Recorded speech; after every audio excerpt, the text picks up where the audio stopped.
सेठ साहब कौन से कैटलिस्ट हैं, कौन से अवामिल हैं? अच्छा जी, पहली बात तो ये है कि सवाल ये है कि एस्केलेशन कौन करेगा। एस्केलेशन ये मुराद है कि एक सीढ़ी है, आपने एक कदम लिया, फिर आपने दूसरा कदम लिया, जैसे आप कदम बढ़ाते जाते हैं एस्केलेट करते जाते हैं, यही से लफ्ज़ निकला एस्केलेटर, ऊपर जाना, कॉन्फ्लिक्ट बढ़ती जाती है। तो अब इंडिया ने एक पहला कदम उठाया, आपके निशाने लगाए हैं मस्जिदों के ऊपर जी। उसके बाद अभी आपने कुछ नहीं किया, अभी हमारा ये मौक़िफ़ है, हमने तो अभी रिस्पॉन्ड ही नहीं किया, हमने तो डिफेंड किया, हमने तो अपने आप को डिफेंड किया जी। जब हम वो दूसरा कदम उठाएंगे, मतलब एक्चुअली दूसरे लैडर के ऊपर दूसरे स्टेप लेंगे, तो वो रिस्पॉन्स होगा। ओके अच्छा, उसके बाद जो भी आगे जाएगा वो एस्केलेशन होगी। एक आपने की, एक हमने कर लिया, अब आप तो वो इक्वल हो गए ना जी। अब अगर इक्वल के बाद आप फिर कुछ करते हैं तो इसका मतलब है आप और ऊपर जाना चाह रहे हैं। तो अब सवाल ये खड़ा हुआ कि एस्केलेशन जो है वो पाकिस्तान कर रहा है या इंडिया करेगा। हमारा मौक़िफ़ है हम एस्केलेशन नहीं कर रहे, हम तो डिफेंस कर रहे थे अपना जी। जब हम रिटेलिएट करेंगे तो बात ख़त्म हो जानी चाहिए वहाँ, जैसे हमने किया था 2019 में, ऐसे ही हुआ था, ठीक है ना। तो अब अगर हम रिस्पॉन्ड करते हैं और इंडिया चुप कर जाता है तो फिर कोई एस्केलेशन नहीं होगी, मगर अगर इंडिया उसका भी फिर जवाब देता है कोई तो फिर एस्केलेशन होगी वो। हमारा ये मौक़िफ़ है कि एस्केलेशन फिर इंडिया करेगा जी। हम नहीं कर रहे, हम तो जवाब दे रहे हैं, आपने फिर ऊपर चढ़ना है, जब आप ऊपर चढ़ेंगे तो फिर वापस आएंगे।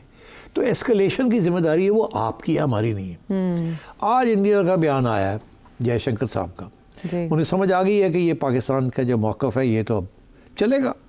उन्होंने आज बयान दे दिया है कि हम एस्केलेशन नहीं करना चाहते।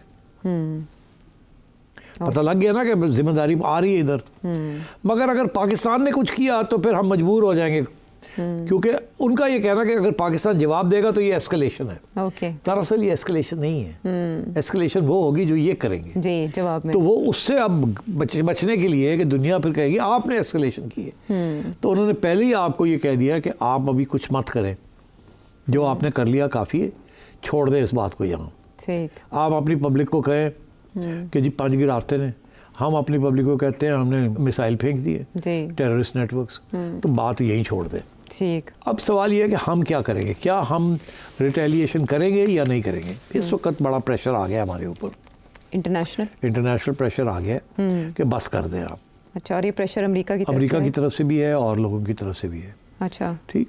जो भी यहाँ आता है ना मिलने, या जिसका भी फ़ोन कॉल आता है, वो अब पाकिस्तान को कह रहा है कि आप ना करें, कुछ छोड़ दें अब इस बात को, जितना कर लिया बहुत कर लिया।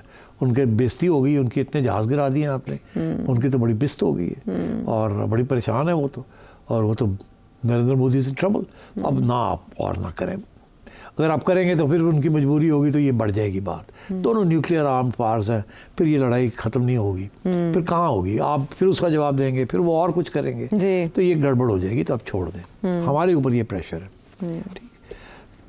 इंडिया भी कह रहा है दुनिया को कि पाकिस्तान को अब और कुछ ना करें जी, सिक्योरिटी काउंसिल के मेंबर्स, और साथ साथ ये भी कि अगर करेगा तो हम तैयारी करते हैं उसकी, जाहिर है ड्रिल्स हो रही हैं, ये तो तैयारी कर रहे हो कि अगर इन्होंने किया तो फिर हमें कुछ करना पड़ेगा, एस्केलेशन करनी पड़ेगी, but they don't want to do it, निकलना चाहते हैं इससे।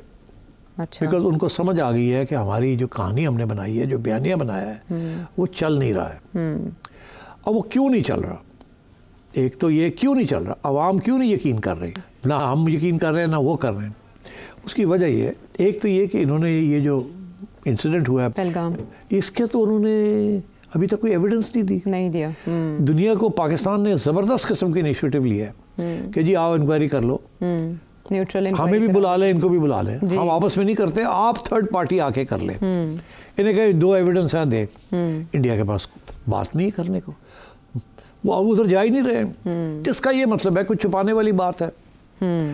या तो होता ना हम कहते हैं हमसे मिलकर इंक्वायरी कर ले, हम तो कह रहे हैं नहीं तुसी इंडिपेंडेंट कर लो इंक्वायरी जी, हम तावन करेंगे, अगर नहीं करते तो इसका मतलब है हम गिल्टी हैं, अगर आप नहीं करते तो आप गिल्टी हैं। अच्छा, इधर आते नहीं है, कहते नहीं हमने नहीं करना, तो वो एक उधर नहीं जा रहे, उससे ये मतलब है ये गिल्टी है क्लियरली, तो उधर जाना नहीं चाहते। अब इस बात को, दूसरी बात ये कि उनका ये ख्याल था कि दुनिया मान लेगी उनकी बात, पाकिस्तान पाकिस्तान का रेपुटेशन अच्छी नहीं है, इंडिया की बड़ी ज़बरदस्त रेपुटेशन है, दुनिया की इन्वेस्टमेंट्स आ रही हैं, मतलब है कि नई नई ऑयल रिफाइनरीज बन रही हैं, नए नए पोर्ट्स बन रहे हैं, billions of dollars in investment from the middle east and from America and from elsewhere. तो दुनिया तो इनके साथ रोमांस है, तो दुनिया इनके साथ देगी, पाकिस्तान के खिलाफ जाएगी। हुआ ये कि दुनिया ने साथ नहीं दिया, इसीलिए नहीं दिया बिकॉज दुनिया को इस बात से फिक्र है कि ये न्यूक्लियर पावर है पाकिस्तान, और अगर तो इसने किया तो फिर तो और बात है, अगर किया ही नहीं है तो ये ऐसे इंडिया को नहीं करना चाहिए। और इंटेलिजेंस ने भी बता दिया, इंटेलिजेंस एजेंसी है, उनको बेवकूफ़ तो नहीं, उनको पता क्या है, तो उन्होंने इनका साथ नहीं दिया। गुस्सा ये सबसे ज़्यादा है कि अमेरिका ने साथ नहीं दिया, अमेरिका ने साथ नहीं दिया, अमेरिका के लिए तो सारा कुछ किया गया था ये वैंस के लिए, और उन्होंने साथ नहीं दिया। ज़्यादा से ज़्यादा उन्होंने कहा यार अच्छा उन कुछ करना चाहते कर लो, ज़्यादा बड़ी गल ना करना। अच्छा। और पाकिस्तान को ये कहा यार बस कर दो, इससे ज़्यादा उन्होंने इंटरेस्ट भी नहीं शो किया, उन्हें पता है कि ये चक्कर क्या है। अच्छा। वो बिजी भी है बहुत। डोनाल्ड ट्रंप के पास इस वक्त हवा के अंदर 5 गेंद चल रहे हैं, कभी इधर पकड़ता कभी इधर पकड़ता, कभी एक मिडिल ईस्ट का बॉल जी, एक यूक्रेन का बॉल, और एक ट्रेड वॉर, एक ट्रेड वॉर और एक डोमेस्टिक भी तो उसका चल रहा है, टैरिफ्स, ठीक है ना। तो मतलब है कि उसके बाद 4-5 गेम चल रहा है, वो इंडिया पाकिस्तान का गेम फाड़ ले हो, he is got no time. And then Iran, so 5th is Iran, Israel and Hamas and company, Iran, Ukraine, tariffs, China and China. तो मतलब है कि वो आपको पाकिस्तान को भी, India Pakistan, no he can't डी, और 4-5 में वो फेल हो गया, इज नॉट गॉट एनी, कहीं भी उसको कामयाबी नहीं हासिल हुई। और एक और फाड़ ले नहीं, वो यार उसका एटीट्यूड भी यही था, आपने देखा, ओ यार ये तो 1500 साल तो कर दे आने कर लो यार अपने से। और इनको भी कहा होगा चल तुसी थोड़ी सी ठाठू कर लो, तुसी भी कर लो, और आप कह रहे बस करो यार, let me, I am busy in other places. तो this is the way it is. India का सारा ऑफेंसिव जो है ये फेल हो गया है। अच्छा, अब ये क्यों, ये तो मैंने बता दिया, मगर ये बयानिया क्या है? इंडिया के अंदर एक लॉबी है लेड बाय अजीत डोवल और उनके कुछ थिंक टैंक्स, वो ये कह रहे हैं कि नॉर्मल पाकिस्तान के साथ रिलेशंस क्या होने चाहिए। अच्छा, पहले तो ये था ना कि लड़ाई होती थी फिर पीस हो जाती थी, फिर लड़ाई होती थी फिर पीस हो जाती थी। वो कहते नहीं, अब नया नॉर्मल बनाना है, the new normal. Old normal ये था कि आपने कुछ किया, हमने आपको गाली गलौज की, ठाप लगा दी। तो जो पहले 2016 में उड़ी हुआ, 2019 में बालाकोट, तो बालाकोट एक कदम ऊपर था ना कि इनके जहाज आए थे अंदर और गिरा दिए गए थे, ठीक, और वो फिर भागे यहाँ से, और उसके बाद तो हमने हमला किया और उनका जहाज गिरा दिया और नंदन को पकड़ लिया, अभिनंदन, हाँ जी, एंड सो ऑन। तो इन्होंने कॉन्फ्लिक्ट को ऊपर कर दी थी ना। पहले तो कश्मीर के अंदर ही था मसला, उसके बाद ऊपर चल पड़ा, अंदर आ गए। पहले तो सर्जिकल स्ट्राइक्स थी ना, फौजी गए आए, बड़ी सर्जिकल स्ट्राइक्स हो गई, यो जी कैंप्स बना दिए, उड़ा दिए। उसके बाद क्रॉस द बॉर्डर ओवरनाइट, तो नॉर्मल को ऊपर कर दिया। इस दफा उससे भी ऊपर चले गए। तो इसको ये कहते हैं this is the new normal, कि जब भी पाकिस्तान की तरफ से हमें खतरा है इस किस्म की चीज़ का, हम पिछली दफा से ज्यादा एक हाथ ऊपर रखेंगे, एक हाथ और ऊपर रखेंगे। तो अब ये न्यू नॉर्मल है। अच्छा, ये न्यू नॉर्मल का मतलब है कि ये तो बिल्कुल escalation, it's an escalatory ladder. तो इसलिए पाकिस्तान को ये भी सोचना है कि इस वक्त आप अमेरिका की बात सुन के और आप रिटेलिएट नहीं करते, फिर ये इंडिया का जो बयानिया है ना, द न्यू नॉर्मल, वो फिर सही कामयाब हो जाएगा ना, बिकॉज दैट मीन्स के they have not been punished for it. तो ये इस दफ़ा कामयाब हो गए, न्यू नॉर्मल ऊपर ले गए, कोई इनको कीमत नहीं अदा करनी पड़ी उसकी। तो फिर ये अगली दफ़ा इससे भी ज़्यादा करेंगे, लेवल 1+ हो गया। इसलिए इसको यहीं रोकना है, न्यू नॉर्मल को हमने नहीं एक्सेप्ट करना, तो इसका मतलब ये एक यहाँ पॉलिसी इशू भी बन चुका है। अब ये सिर्फ आवाम का इशू नहीं है, अब ये सोचना ये है कि आवाम पसंद करे या ना करे, हमने इंडिया का न्यू नॉर्मल जिसको वो कहते हैं उसको एक्सेप्ट करना है कि नहीं करना। हमने नहीं करना, और ना कमजोरी समझा जाएगा, कमजोरी नहीं हुई है, फिर अगली दफ़ा इससे भी ज़्यादा करेंगे, आगे चले जाएंगे। हाँ, और इस दफ़ा तो आवाम इनके साथ नहीं है, तो अगली दफ़ा शायद कोई इंटरनेशनल कम्युनिटी इनके साथ हो जाए। इस दफ़ा तो कंफर्म्ड है कि हमारा हाथ नहीं है। कल को कोई यहाँ से उठ के चला जाता है, कुछ कर देता है जैसे हमारा हाथ ना हो, और इंटरनेशनल कम्युनिटी का नहीं ये तो पाकिस्तान से आए थे लोग, फिर क्या होगा? बस यहाँ लोग ऐसे तो फिरते हैं ना इधर उधर, तालिबान भी हैं उधर से, तो कोई भी इस किस्म की चीज़ बना के कर सकता है, पेश कर और सकता उसका है, पाकिस्तान से ताल्लुक साबित कर दिया, साबित कर दे और क्या हो जाए। तो अच्छा, तो इस किस्म की वजह से we have to resist the new normal. ये एक स्ट्रेटेजिक इशू बन गया, to resist the new normal. तो ये सोच पाई जा रही है पाकिस्तान के अंदर? तो ये हमारे स्ट्रेटेजिस्ट सोच रहे हैं कि ये एक तरफ प्रेशर है, इसको रोक दिया जाए, यानी इंटरनेशनल प्रेशर को रोका जाए, नहीं इंटरनेशनल प्रेशर को मान लिया जाए। दूसरा ये है कि ना माना जाए, बिकॉज मानने का मतलब यह है कि आपने इंडिया का नया नॉर्मल एक्सेप्ट कर लिया, वो हम नहीं कर सकते, तो वी हैव टू रिस्पॉन्ड। और तीसरा इशू ये है कि ये जब हम रिस्पॉन्ड करेंगे, वी आर नॉट एस्केलेशन नहीं कर रहे, हम रिटेलिएट कर रहे हैं। एस्केलेशन करेंगे तो उनको कहें कि इसके बाद ना कुछ करें, तो हमें मत कहें। सिर्फ साहब आपने ही बताया था, आसिम मलिक साहब का राब्ता, वो जो हमारे नेशनल सिक्योरिटी एडवाइज़र भी हैं अब और DGIS भी, उनका राब्ता इस्टेब्लिश हुआ है उधर अजीत डोवल से, उसके नतीजे में आपको कोई पेशरफ दिखाई दी या अभी वो इनएक्टिव? नहीं, देखिए अभी इस वक्त प्रेशर तो आ रहा है, प्रेशर आ रहा है।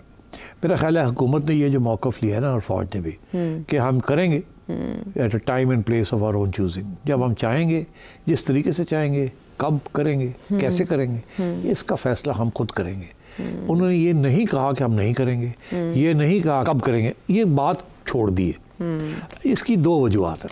एक तो इस वक्त बहुत इंटरनेशनल प्रेशर आ रहा है, आप इस वक्त उसको डिफ्यूज़ करना चाहते हैं। दूसरा ये कि अगर इसके दौरान इंडिया और कोई हमाकत कर देता है तो फिर तो जिम्मेदारी और भी उनकी हो जाती है, फिर हमें कोई रोकना भी मुश्किल हो जाएगा। अब ये ड्रोन्स वाली जो बात की है, एक और जवाब मिल गया हमें, देखें आप देखें, आप हमें कह रहे हैं रिस्ट्रेंट शो करें, वो देखें क्या कर रहे हैं। तो you know you getting more reasons. And एक और भी लास्ट, मेरा ख्याल है इस वक्त आपने खबर तो सुनी होगी कि वर्ल्ड बैंक के प्रेसिडेंट की मुलाकात हुई है नरेंद्र मोदी जी से जी, दिल्ली में जी, ऐसे ही है जी, ऐसा ही है। अजय बंगा, आपको पता है कि इंडिया की प्रेशर है IMF और वर्ल्ड बैंक के ऊपर कि सारी इमदाद पाकिस्तान को बंद की जाए जी।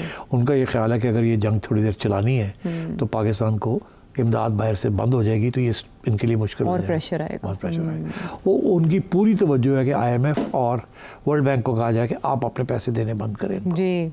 और उन्होंने पहले वर्ल्ड बैंक से तो बात कर ली, और ख़बरें यही आ रही थी कि वो IMF को भी कह रहे हैं कि आप भी रुक जाएं, अभी ना दें पैसे, क्योंकि नया वो शुरू होने वाला ना, नया अरेंजमेंट जी। तो मेरा ख्याल है कि आज या कल में वो हो जाएगा। 9 मई को एग्जीक्यूटिव बोर्ड मीटिंग है, there is many important points coming. अगर उसमें अप्रूव हो जाता है तो फिर Pakistan has a free hand okay to go ahead. और अगर कभी कुछ कर देते हैं तो शायद वो रोकते, तो कहते यार ये क्या हो रहा है, यहाँ तो जंग होने लगी है और हम शायद नहीं करना, हम अभी रोक देते हैं। तो I think it could be a tactical और इट कुड बी स्ट्रेटेजिक, ये मुझे नहीं पता, मगर ये चीज़ें कंसिडरेशन में आती हैं। ठीक है, सांप सीढ़ी का खेल जारी है, जो चेस बोर्ड है उसके ऊपर इस वक्त दोनों कंट्रीज मूव कर रही हैं। क्या क्या हो सकता है, उससे भी बहुत से सवाल उठ गए जो सेठी साहब ने एनालिसिस किया।